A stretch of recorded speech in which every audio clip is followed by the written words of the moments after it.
D G ಅವ್ರನ್ನ meet ಮಾಡಿದ್ದೀರಾ, ಯಾವ ವಿಚಾರಕ್ಕೆ? ಅದೇ ಹಾಸನ್ ಸೈಟ್ದು ಅಲ್ಲಿ ಕೊಟ್ಟಿದ್ದರು, ಯಾರು ಕೋರ್ಟ್ ಆರ್ಡರ್ ಮಾಡಿದರು ಪೊಲೀಸ್ ಅವರಿಂದ, ಏನೋ ನಮ್ಮ ಲಾಯರ್ ಕೇಳಿದ್ದು ಕೊಡಬೇಕು ಅಂತ. ಅದನ್ನು ಅವ್ರಿಗೆ ಕೊಟ್ಟಿರಲಿಲ್ಲ, ಸ್ವಲ್ಪ ಡಿಲೇ ಮಾಡಿದರು. ಮತ್ತು ಕೋರ್ಟ್ ಪ್ರೆಷರ್ ಆಗ್ತಾಯಿದ್ರು ಬೇಕು ಅಂತ. ಪೊಲೀಸ್ ಅವರಿಂದ ಇದನ್ನು ತೊಗೊಂಬನ್ನಿ, ಏನೋ ಲಾಯರ್ ಹೇಳ್ತಾರೆ ಅದು ಅಲ್ಲಿ ಸಿಕ್ಕಿಲ್ಲ ಅಂತ ಈ ಸಾಹೇಬ್ರ ಹತ್ರ ಬಂದೆ, ಎಲ್ಲ ಹೇಳಿದ್ದೀನಿ ಮಾಡಿಕೊಡ್ತೀನಿ ಅಂತ ಹೇಳಿ ಅಲ್ಲಿಗೆ. ಆ್ಯಕ್ಚುಲಿ ಇಶ್ಯೂ ಮೊದಲಿಗೆ ಶುರುವಾದಂಥ ಸಂದರ್ಭದಲ್ಲಿ ನೀವೇ ಅದನ್ನು ಕಬ್ಜಾ ಮಾಡಿದ್ದೀರಿ ಅಂತ ಹೇಳಿ ನಿಮಗೆ ಅಲಿಗೇಷನ್ ಮಾಡಿ ಕೋರ್ಟ್ ಥ್ರೂ ಆ್ಯಕ್ಚುಲಿ ನೀವು ಇಂಜೆಕ್ಷನ್ ಆರ್ಡರ್ ತೊಗೊಂಡ್ಬಂದ್ರಿ, ಪೊಸಿಷನ್ ತೊಗೊಳ್ಳಿಕ್ಕೆ ಟ್ರೈ ಮಾಡಿ. ಏನು ಕಾಂಪ್ಲಿಕೇಶನ್ಸ್? ಈಗ ಕೋರ್ಟಲ್ಲಿ ಅವ್ರ ಪೇಪರ್ ನಮ್ಮ ಪೇಪರ್ ಕರೆಕ್ಟ್ ಇದೆಯಾ ಅಂತ ಫಸ್ಟು ಚೆಕ್ ಮಾಡ್ತಾರೆ. ಆ ಚೆಕ್ ಮಾಡುವಾಗ ನಮ್ಮ ಈ ಗಲಾಟೆ ಆಗಿದ್ದು ಕೊಟ್ಟಿದ್ದೀವಲ್ಲ, ಅದು ನಿಜ ಆದರೆ ಪೊಲೀಸ್ ಅವರಿಂದ ಅದಕ್ಕೊಂದು ದಾಖಲೆ ಕೊಡಿ ಅಂತಾರೆ. ಆ ದಾಖಲೆ ಕೊಡೋಕ್ಕೆ ಅಲ್ಲಿ ಕೊಡೋದು ಡಿಲೇ ಮಾಡಿದ್ರಿಂದ ಇವ್ರಿಗೆ ಕೊಟ್ಟಿದ್ವಿ, ಇವ್ರ ಹತ್ರ ಆರ್ಡ್ರ್ ಮಾಡಿಸಿ ಇವ್ರು ಹೇಳಿದ್ದಾರೆ ಕೊಡ್ತೀವಿ ಅಂತ ಹೇಳಿದ್ದಾರೆ. ಪೊಲೀಸ್ ಪ್ರೊಟೆಕ್ಷನ್ ಅಲ್ಲ ರೀ, ಪೊಲೀಸವರು ಇವರ ಸೈಟಲ್ಲಿ ಗಲಾಟೆ ಆಗಿದ್ದು ನಿಜ ಅನ್ನೋದಕ್ಕೆ ಅದೇನೋ ಕೊಡಬೇಕು. ಆ ರಿಪೋರ್ಟು ಅಲ್ಲಿ ಡಿಲೇ ಆಗಿದ್ದರಿಂದ ಅಲ್ಲಿಲ್ಲ ಅಂದರೆ ಕೋರ್ಟ್ ಆದೇಶ ಮಾಡಿದೆ ತರಬೇಕು ನೀವು ಅಂತ. ನಾನು ಸ್ವಲ್ಪ ಬ್ಯುಸಿ ಇದ್ದೆ, ಅಲ್ಲಿ ಆಗಿಲ್ಲ. ಸರಿ, ಹೆಂಗೂ ಬ್ಯಾಂಗ್ಳೂರು ಬಂದಿದ್ಮೇಲೆ ದೊಡ್ಡವರು ಭೇಟಿಯಾಗಿ ಇವರು ಅಲ್ಲಿಗೆ ಆರ್ಡ್ರ್ ಮಾಡಿದ್ದಾರೆ, ಅಲ್ಲಿ ಕೊಡ್ತಾರೆ ಅಂತ ಹೇಳಿದ್ದಾರೆ. ಕೊಟ್ಟ ಮೇಲೆ ನಾನು ಮತ್ತೆ ಅವ್ರಿಗೆ ಕೋರ್ಟಿಗೆ ಕೊಡಲೇಬೇಕಂತೆ, ಅದನ್ನು ಪೊಲೀಸವರಿಂದ ಲೆಟ್ರ್ ಕೊಡಬೇಕಂತೆ.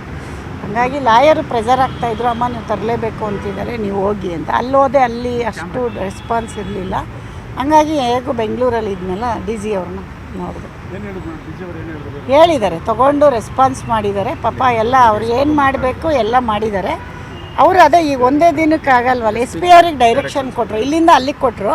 ಅವರು ಹೋದರೆ ನನಗೆ ಕೇಳಿದ್ದಾರೆ ಯಾವತ್ತು ಬರ್ತೀರಾ ಅಂತ. ನಾನೊಂದು 30th ಹೋಗ್ತೀನಿ, ಹೋಗಿ ಕೊಟ್ಟರೆ ಅದನ್ನು ಕೋರ್ಟಿಗೆ ಕೊಡ್ತೀವಿ ಅಷ್ಟೇ. ಅಂದರೆ ನಮ್ಮದು ಅವ್ರದ್ದು ಪೇಪರ್ ಕರೆಕ್ಟ್ ಆಗಬೇಕಲ್ವಾ, ನಮ್ಮ ಪೇಪರ್ ಜೊತೆಗೆ ಗಲಾಟೆ ಆಗಿರೋದಕ್ಕೆ ದಾಖಲೆ ಕೇಳಿದ್ದಾರೆ ಕೋರ್ಟಲ್ಲಿ.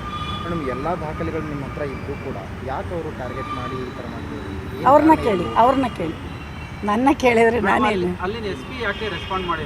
ಗೊತ್ತಿಲ್ಲ ಅದು ನಂಗೆ ಯಾಕೆ ಅಂತ ಇವತ್ತವರೆಗೂ ಗೊತ್ತಿಲ್ಲ. ಎಸ್ ಪಿ ಅವ್ರು ಮಾಡಿಲ್ಲ, ಯಾಕೆ ಅಂತ ನಂಗೆ ಗೊತ್ತಿಲ್ಲ. ಮಾಡಿಲ್ಲ ಅವರು, ಅದಕ್ಕೆ ನಾನು ಮಾಡಿಲ್ಲ ಅಂತ ಸುಮ್ಮನೆ ಆದೆ. ಆದರೆ ಕೋರ್ಟ್ ಬಿಡ್ತಾ ಇಲ್ಲ, ಬೇಕೇ ಬೇಕದು ಅಂತಿದ್ದಾರೆ. ಕೋರ್ಟ್ ಅವ್ರ ಅವಶ್ಯಕತೆ ಇದೆ ಅಂತ ನಮ್ಮ ಲಾಯರ್ ಇಲ್ಲ ನೀವು ತರಲೇಬೇಕು ಅಂತಿದ್ದಾರೆ. ಸರಿ, ಇಲ್ಲೇ ತಗೊಳ್ಳಿ, ಇಲ್ಲೇ ಸಾಹೇಬ್ರಿಗೆ ಹೇಳಿದೆ ಮಾಡಿಕೊಡ್ತಾರೆ. ಏನೂ ಇಲ್ಲ ರೀ, ಅದೊಂದೇ ವಿಷಯ ರೀ, ಬೇರೆ ಏನೂ ಇಲ್ಲ ರೀ. ಅಂಥದ್ದಿದ್ರೆ ಏನಿದೆ ನಮ್ದೇನು ಇಲ್ಲ, ಮೊಬೈಲಲ್ಲೇ ಶೂಟ್ ಮಾಡ್ತಿದ್ದೀವಿ ಸರ್, ಏನಿಲ್ಲ ಅಷ್ಟೇ. ಬಟ್ ಯಾರು ಹೇಳಿದರು ನಿಮಗಿದೆಲ್ಲ? ಒಳ್ಳೆಯದು, ನಿಮ್ಮನ್ನು ಅವಾಗವಾಗ ನೋಡ್ಬೋದಲ್ಲ, ಹೆಂಗಾರು ನೋಡೋಣ. ಊಟಕ್ಕೆ ಕರಿಬೇಡಿ, ಬರೀ ಪ್ರೆಸ್ ಮೀಟಿಗೆ ಕರೆಯೋದು, ಅಮೌಂಟ್ ಮೊಬೈಲಲ್ಲಿ ಬರ್ಸೋದು. ಇಲ್ಲ ಅಷ್ಟೇ ವಿಷಯ, ಇನ್ನೇನಿಲ್ಲ. ದೊಡ್ಡವ್ರನ್ನ ಒಂದು ಸರಿ ವಿಷಯ ಹೇಳಿದೆ, ಅವ್ರ ಪಾಪ ಇಲ್ಲಿಂದ ಆರ್ಡ್ರ್ ಮಾಡಿದ್ದಾರೆ, ಅಲ್ಲಿ ಅವರು ಮಾಡಿಕೊಡ್ತಾರೆ. 30ನೇ ತಾರೀಕು ಹೋಗೋಕ್ಕೆ ಹೇಳಿದ್ದಾರೆ, ಹೋಗ್ತೀನಿ. ಅಲ್ಲಿ ಹಾಸನಿಗೆ ತಿಳಿಸ್ತೀನಿ ಎಲ್ಲ ಆದ ತಕ್ಷಣ. ಓಕೆ, ಅಷ್ಟೇ ಅಲ್ವಾ?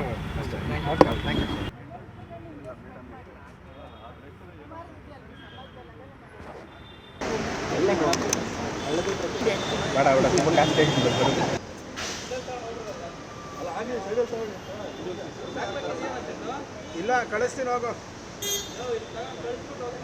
ನಾನು ಇಂಜೆಕ್ಟ್ ಮಾಡಿಸ್ತೀನಿ ಹೋಗಿ, ರಾತ್ರಿ ಹೋಗಿ ಏನು ಮಾಡಲಿ, ಇಂಜೆಕ್ಟೇ ಮಾಡಿಸ್ತೀನಿ. ಎಲ್ಲ ಡೆಲ್ಲಿಗೆ ಹೋಗ್ತಾರೆ, ಏನು ಹೋಗ್ತಾರೆ ಇವಾಗ ಹೋಗಿ.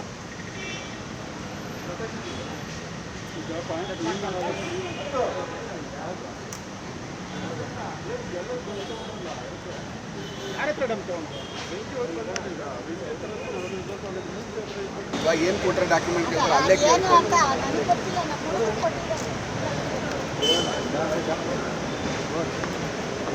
ಹೋಗೋಣ.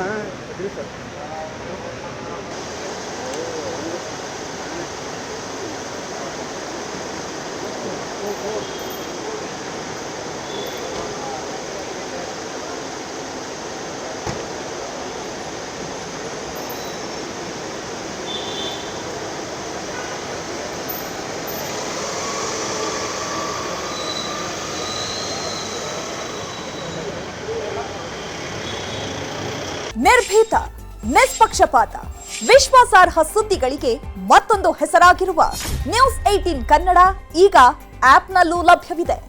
ದಯವಿಟ್ಟು ಇಲ್ಲಿರುವ QR ಕೋಡ್ ಸ್ಕ್ಯಾನ್ ಮಾಡಿಕೊಂಡು ಆಪ್ ಡೌನ್ಲೋಡ್ ಮಾಡೋದಕ್ಕೆ ಮರಿಬೇಡಿ.